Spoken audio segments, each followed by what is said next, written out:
Let's talk about something that gets a lot of people tripped up when it comes to money. What if I told you the problem isn't how much you make? What if the real issue is a bunch of invisible habits? The ones quietly draining your bank account every single month? I know that sounds a little provocative, right? But it really forces you to look past your paycheck and, well, look in the mirror. It kind of suggests that for most of us, the power to change our whole financial picture is already right here, in our own hands. So that's what we're going to do. We're going to pull back the curtain on 10 of the most common and honestly most destructive financial habits out there. And even better, we're going to look at some clear, practical ways to fix them starting like today. All right, so let's start with the heavy hitters. These are the habits that do the most damage, and they do it fast.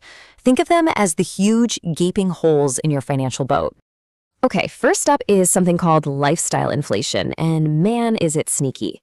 Picture this. You get a $10,000 raise. Awesome, right? You feel like you've earned it. You deserve an upgrade. So you get the nicer car, maybe move to that cooler apartment, and then bam. Suddenly, your new expenses are $12,000. You're actually further behind than you were before the raise. It's this crazy trap that keeps even high earners living paycheck to paycheck. Because see, this gap, this is where all the magic happens. The space between what you earn and what you spend is literally where wealth is built. So the fix? The next time you get a raise, just pretend it never happened. Keep your lifestyle exactly the same and set up an automatic transfer for that extra cash straight into savings or investments. Just let that gap get wider and wider and let compounding do its thing. Now, a lot of that lifestyle inflation we just talked about, it often gets funded by our next big money drain. Paying just the minimum on your credit card feels like you're doing something, but it's an illusion. It's financial quicksand. The credit card companies, they absolutely love it because it's how they make a fortune. Let's use a real-world example here. Let's say you've got a pretty common credit card balance, $5,000. So if you only make the minimum payments on that $5,000, you will end up paying over $4,000 extra just in interest. That's almost the entire original amount again. And get this, it would take you 18 years to finally pay it off. 18. Think about that. That's 18 years of your future income that's already been spent. Every single dollar you pay in interest is a dollar that can't be working for you. It is actively working against you.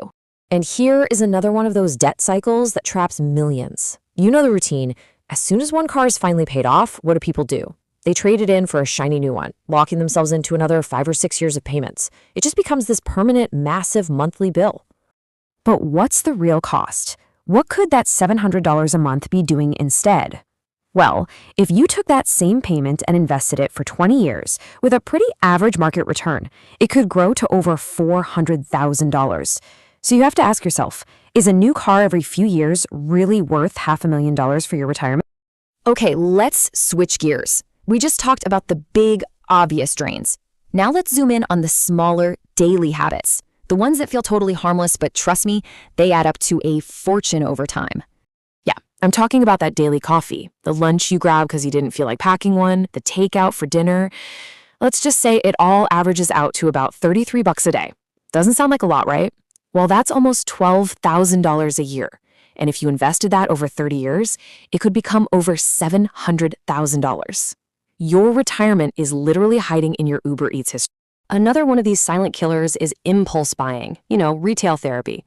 You have a bad day and suddenly you're clicking buy on a new pair of shoes you totally don't need. Here's a super simple but crazy powerful fix, the 48-hour rule. If you see something you want that you hadn't planned on buying, just force yourself to wait 2 days. It is amazing how often that I have to have it feeling just vanishes. All right, now for something I think we're all a little guilty of, subscription creep. You sign up for a free trial here, a cool new service there. You got Netflix, Spotify, a gym you went to twice, that meal kit service from last year. It all just adds up, quietly, on autopilot. Seriously, which ones are you still paying for right now that you completely forgot about? These companies are banking on you forgetting. So do this. Take 10 minutes, just 10 minutes this week, go through your bank statement and be absolutely ruthless. If you haven't used it in the last month, cancel it. Okay, for our final section, let's move away from the spending itself and look at the mindsets. These are the beliefs and the assumptions rattling around in our heads that secretly sabotage even our best efforts with money. A huge mindset trap is thinking you don't really need an emergency fund. But here's the hard truth. A surprise car repair, a sudden medical bill, It's not a matter of if it's going to happen, it's a matter of when. And without that savings buffer, that one single event forces you into high interest debt, and that kicks off a downward spiral that is so hard to escape. Oh, this slide gets to the heart of one of the biggest money myths out there. Our culture is obsessed with confusing looking wealthy with actually being wealthy. But real wealth, it's not about the flashy car or the designer logos on Instagram. It's about owning assets that grow, being debt-free, and just having that quiet confidence of financial security. You know, like the saying goes, wealth whispers, but debt screams. And the last mindset trap, it's the siren song of this shortcut. You know, chasing some crypto that's going to go to the moon or some guaranteed get-rich-quick scheme. Look, real wealth building is slow. It's kind of boring, actually. It's just consistent investing over decades. You have to stop looking for a hack and start building a system. Phew. Okay, so we've just talked about 10 different habits that are silently killing your wealth. But just knowing this stuff is useless if you don't do anything with it. So let's make this really simple and really concrete. Here they are, all 10 in one place. You've got the big drains like lifestyle inflation, the death by 1,000 cuts from daily spending, and those sneaky mindset traps that keep you stuck. And I know, looking at them all at once can feel pretty overwhelming, but don't let it be. Because here is the most important takeaway of this whole thing. Do not, I repeat, do not, try to fix all 10 of these at once. That is a recipe for burnout and failure. Just pick one, the one that made you nod your head the most. Maybe it's finally canceling those forgotten subscriptions, or maybe it's committing to that 48-hour rule. Just pick one and commit to fixing only that one thing this week. Because every single habit you break is one more step toward real freedom. This isn't about depriving yourself, it's about being intentional and building the life you actually want, not the one advertisers and banks want for you. That freedom is out there, and it's waiting for you. Now go take that first step